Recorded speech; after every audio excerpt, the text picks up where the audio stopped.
Ang mga paboritong linya ni nanay at tatay na madalas kong naririnig ay...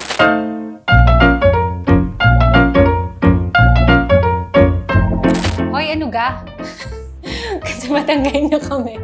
Yun. Si Mommy kasi, lagi siyang random times of the day lang, sasabihin niya sa akin, Sia, yung pinapaalala ni Mommy sa'yo lagi, huwag ka basta-bastang magtatrust ng mga tao kasi yung mga nangyari na sa akin before na napahamak si Mommy, ayokong mangyari yun sa'yo. Matulog po ng maaga kasi po ako po I'm the type na if needed po, magpupuyat po ako. Pero if hindi po needed, magpupuyat din po ako.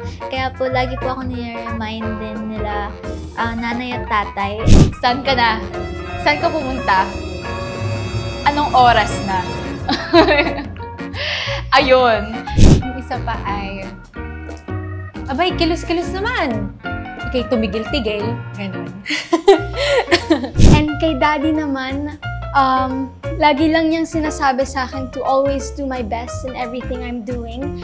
And to always think that whatever I'm doing, to always think na I'm the best. Si tatay po, my dad po mostly, mag-pray ka bago matulog. Kasi po, parang, yun nga po, I love praying.